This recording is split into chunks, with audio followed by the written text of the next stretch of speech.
এসআইয়ের নাম এসেছে আপনার? হ্যাঁ, এসআইয়ের নাম এসেছে? আমরা কিছু জানি না।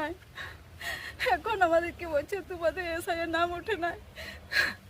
আমরা দীর্ঘদিন দিয়ে ভোট দিয়ে আসছি, আর এখন আমাদেরকে বলছে কি বাংলাদেশ, তোমাদেরকে এখান থেকে বাংলাদেশ তাড়িয়ে দেব। আমরা যাব কোথায়, থাকবো কোথায়?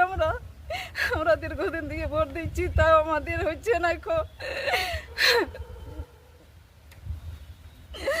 আমরা ওইটাই বলছি, এখন যেন আমাদের হয়। আমরা হচ্ছে না কেন আমাদের, আমরা কোথায় থাকবো? আমরা এই জন্য আমরা বলছি যে যেন আমাদের হয়,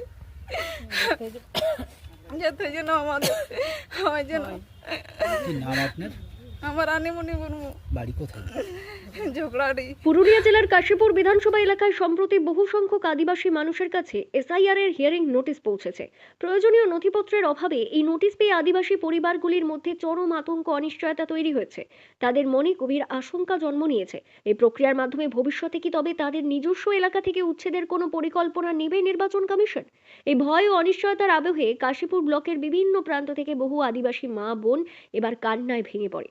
দ্বারস্থ হলেন পুরুলিয়া জেলার অন্যতম আদিবাসী নেতা তথা অখিল ভারতীয় আদিবাসী বিকাশ পরিষদের পুরুলিয়া জেলা সহসভাপতি তথা কাশীপুর ব্লক সভাপতি নির্মল টুডুর কাছে।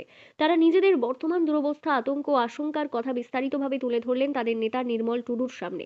আদিবাসী সমাজের এই সংকটময় মুহূর্তে তাদের পাশে থাকার দৃঢ় আশ্বাস দেন নির্মল টুডু। তিনি স্পষ্ট ভাষায় জানান, কোনো আদিবাসী সমাজের মানুষের নাম যদি অন্যায়ভাবে ভোটার তালিকা থেকে বাদ দেওয়া হয় তবে তা কোনোভাবেই মেনে নেওয়া হবে না। প্রয়োজনে বৃহত্তর আন্দোলনের পথে নামার হুঁশিয়ারিও দেন তিনি। শুধু কথার আশ্বাসই নয়, হাতে হাত রেখে আদিবাসী মা বোনদের পাশে থাকার প্রতিশ্রুতিও দেন নির্মল টুডু। তার এই আশ্বাসে কিছুটা হলেও সাহস ও ভরসা ফিরে পেয়েছেন সেই সমস্ত আতঙ্কিত আদিবাসী পরিবারগুলি। শপথ নিচ্ছি আমি আদিবাসী সমাজের নেতৃত্ব হয়ে এবং নেতা হয়ে, আমার কোনো আদিবাসী সম্প্রদায়ের মানুষের যদি কোনো এসআইআর ভোটার লিস্ট থেকে যদি নাম বাদ যায়, যতদূর লড়াই আমি লড়াই চালিয়ে যাব। যেভাবে আমাদের বীর সিধু কানুরা লড়াই এবং ব্রিটিশ বিরুদ্ধে করেছিলেন, আমি কিন্তু আমার আদিবাসী সম্প্রদায়ের মানুষের যদি কোনো একটা ভোটার লিস্ট থেকে নাম বাদ যায়, তাহলে কিন্তু আমি যেভাবে আমার সিধু কানুরা ব্রিটিশের বিরুদ্ধে লড়াই করেছিলেন, আমি কিন্তু সেইভাবে আমি নির্বাচন কমিশনের কাছে বৃহৎ থেকে বৃহৎ লড়াই এবং আন্দোলন আমি চালিয়ে যাব।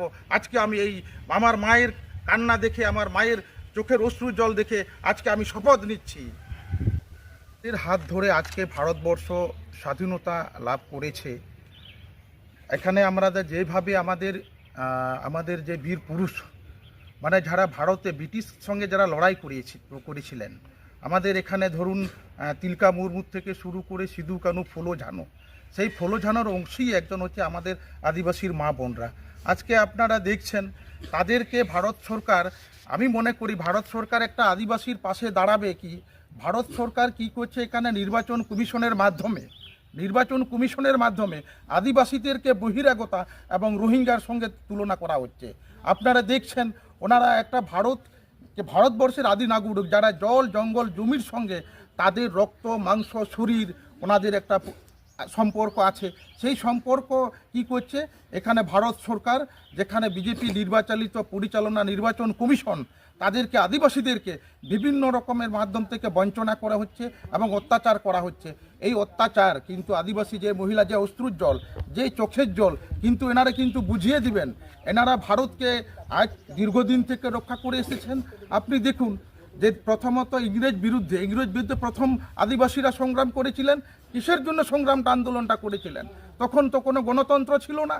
তখন ব্রিটিশদের আদিবাসীদের উপর যে অত্যাচারটা হয়েছিল, তাদেরকে জোরপূর্বকভাবে যেভাবে নীল চাষ থেকে শুরু করে এবং বিভিন্ন রাজমহাজন প্রথা এনাদের উপর অত্যাচার করা হচ্ছে, আমি আজকে আঙুল দিয়ে দেখিয়ে দিতে পারি সেই বিজেপি সরকার নির্বাচন কমিশনের মাধ্যমে আদিবাসীদেরকে বিভিন্নভাবে হ্যারাসমেন্ট, অত্যাচার করা হচ্ছে। আপনারা লক্ষ্য করে দেখেছেন আসামে কি হচ্ছে? আসামে সাম্প্রদায়িক দাঙ্গা। উড়িষ্যাতে আপনারা লক্ষ্য করে দেখুন, সেখানে আমাদেরই মুখ্যমন্ত্রী আছেন আদিবাসী সম্প্রদায়ের মোহন মাঝি, সেখানেও কিন্তু আমাদের আদিবাসীদেরকে দিয়ে রেখে আদিবাসীদের সম্পত্তি লুট করছেন। আরও একটা লক্ষ্য করে দেখেছেন আপনারা, যেখানে আপনার এই ভারত সরকার যেখানে শাসন করছেন, সেখানে কিন্তু আদিবাসীদের যেখানে জল জঙ্গল জমি, সেটা কিন্তু অধিকার থেকে বঞ্চিত করছেন। আজকে আপনারা দেখলেন যে আমার কাছে সমস্ত আদিবাসী মহিলারা আমার যে অশ্রুর জল চোখের জল বাঁচাচ্ছেন, যে তাদের এটা আমি সম্পূর্ণ মনে করি যে আদিবাসী সম্প্রদায়ের মানুষকে অপমান করা হচ্ছে। এই অপমানের বদলা, এই অপমানের প্রতিশোধ এই আদিবাসীরা নেবে। এই থেকে আমি আর কি বার্তা দেব আপনাদেরকে? আপনারা লক্ষ্য করে দেখেছেন তো এই প্রতিশোধ, এই বারবার যে হ্যারাসমেন্ট করা হচ্ছে, এটা কিন্তু আদিবাসীরা আমরা যোগ্য জবাব আমরা দিতে বাধ্য থাকিব। কি নাম আপনার?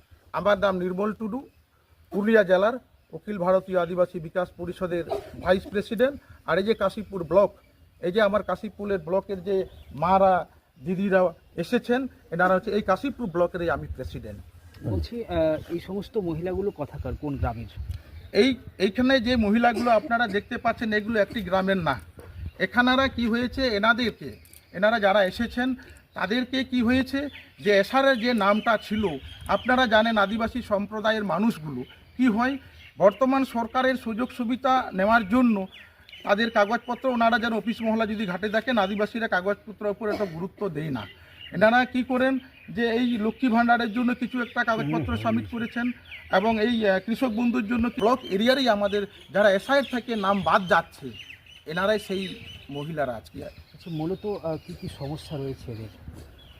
এনাদের সমস্যা বলতে আপনি দেখুন, আমি আপনাকে বারবার যেটা বলি, যে এই সমস্যাটা হচ্ছে আগেকার আমাদের আদিবাসী সম্প্রদায়ের মানুষজনগুলো অভাবের তাড়নায় বিভিন্ন জেলা, বিভিন্ন রাজ্যই থাকতেন।